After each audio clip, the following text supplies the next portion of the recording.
I know for most people, it's already a mammoth task to just write a book, which is why some might never try. And I don't want to discourage you, honestly, with this video at all, to go for it. But if you are considering self-publishing, there are some things to take into consideration that you never ever before thought about. And whilst I can't compare to traditional publishing, I still think it gives you a pretty good, honest insight into what to expect, because some of these really came to a surprise to me. And I also want to mention that this episode is part 3 of the series of how I wrote and published my debut book. And there she goes her way. So if you want to know more about the story behind the book, of how I overcame my own limiting beliefs and judgment from others to finally sit down and write my book, as well as the details of the whole process from start to hitting the publish button, then do check out those other 2 episodes. I will link them in the description box below. But in this one, we talk self-publishing specifically. So let's open this box of Pandora. When writing my list, actually, I noticed there are three categories in which these truths kind of fit into. And I split them into the work, the tech, and the publishing and marketing. But before we dive into them, I want to briefly talk about the biggest and honestly saddest truth, actually, about self-publishing, which is that there are people out there who would not consider you an author or your book to be high quality or genuine. They would ask you if you've written it with ChatGPT, and they would look at your book in a rather downplaying way, almost like they're ridiculing it, even though they don't ever have written a book, nor published one, nor ever plan to, or have any idea of what it takes to do so. Yet they will still judge you.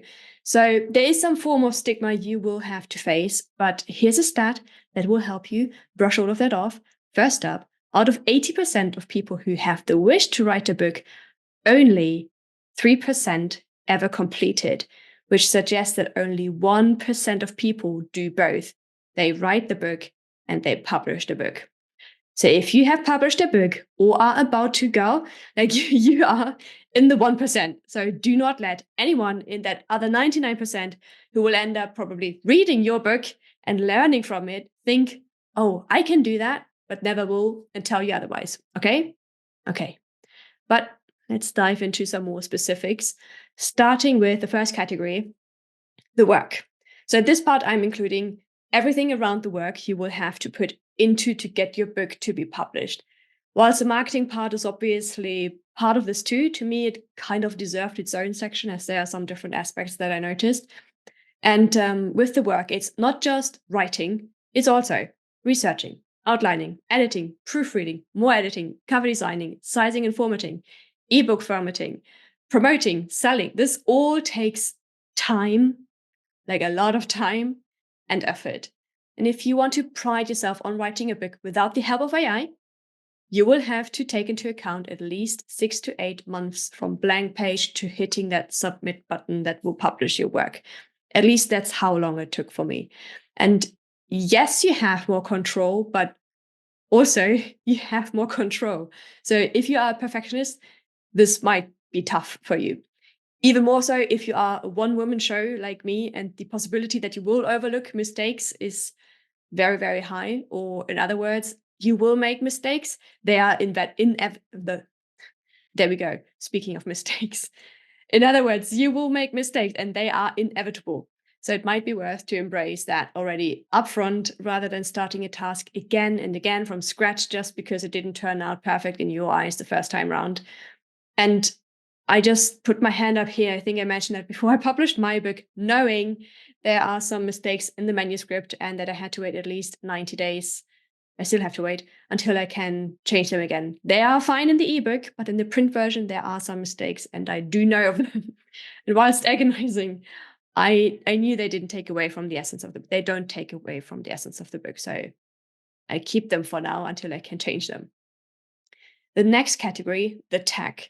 There are some downhills, like one not equal treatment, for example, on Amazon KDP, compared to traditional published authors. It also might be easier for you to get scammed if you do try to get some help from like a company, so they do all the publishing for you.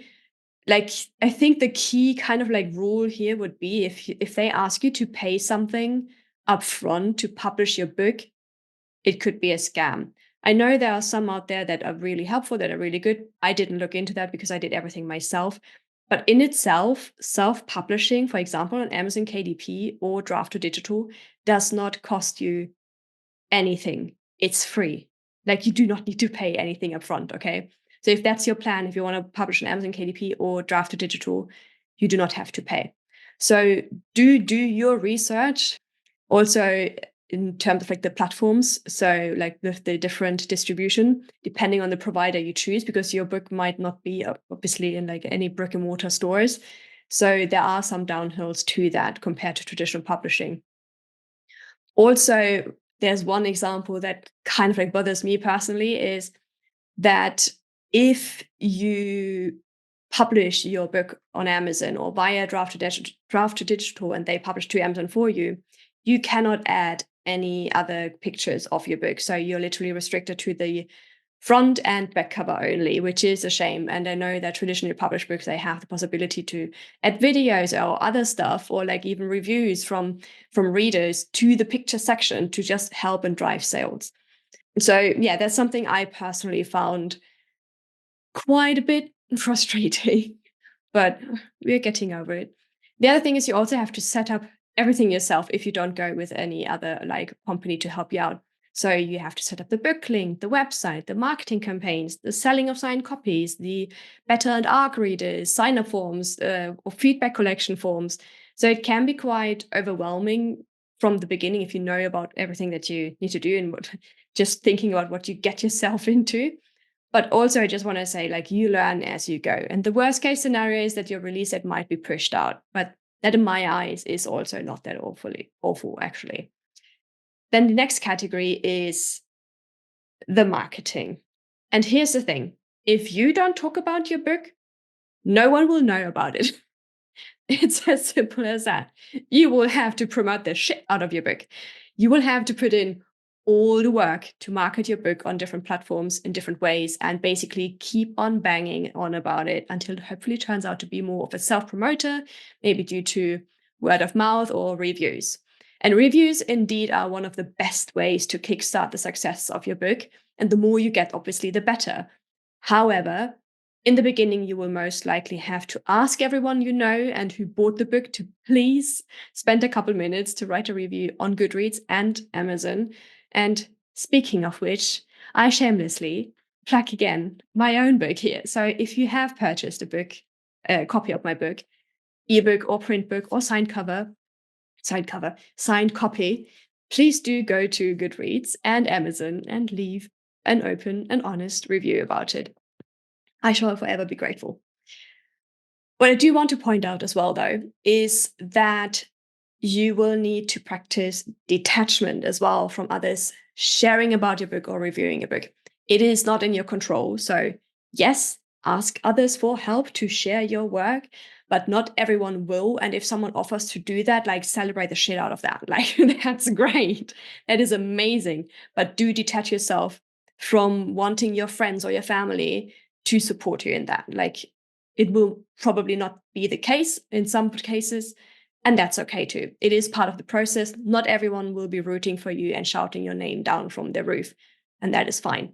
I had the experience with that some like closer friends that I thought will 100% support me and maybe post about my book in their stories. They didn't even order a copy, they or haven't even said a single word to me.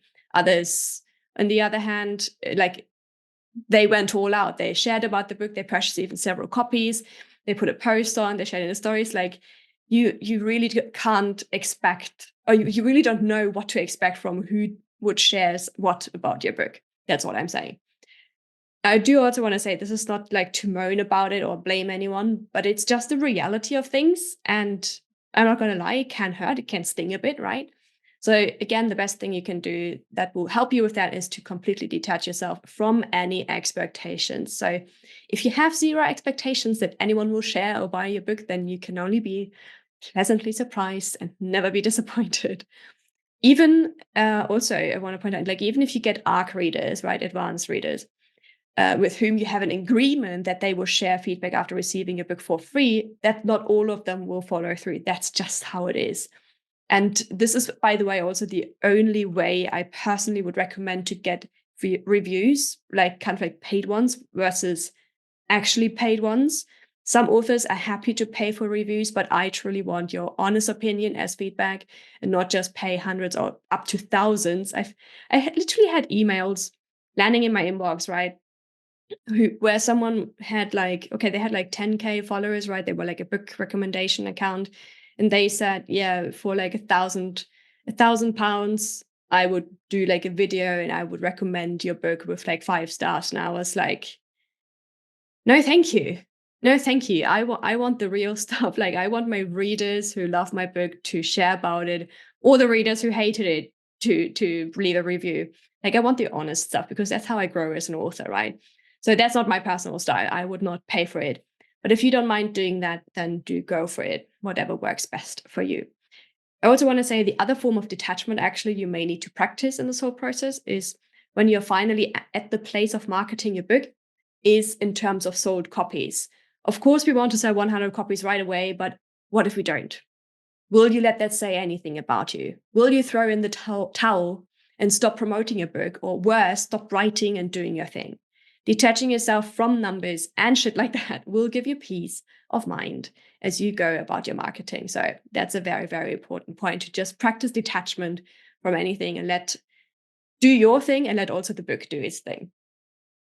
The other part is that there's so many avenues that you can take in marketing your book. Like I'm still discovering new ones every single day. And my book has been out, I think, for like a bit over a month now. I can't remember right now when this episode goes out, but a bit of a month at the point of when you're listening to this. But yeah, so these avenues that you can take include maybe like indie author meetups, Facebook groups, indie author awards, going to book fairs, or doing like signing events with your local library. Like those are all things that I didn't even think about until I actually already started the pre-order process of my book. And I still can do them now, of course, and I will try some of them actually. But I do want to say, like, do what is fun to you. You don't have to do it all. So do choose these things that excite you the most and that you find work best for you, and make like this whole process as fun as possible. And with that being said, like these are all surprising things that I either experienced or thought a lot about during the self-publishing process. And if you are an author and have published a book or even several yourself already, I'd love to know. Like I'd love to know how it was for you. So do please feel free to send me a message or a comment down below. Or maybe we can even have like a chat on here on the podcast together. I would love to chat with you. Anywho, to conclude this episode, would I still recommend self-publishing? Would I do it again? Hell yes.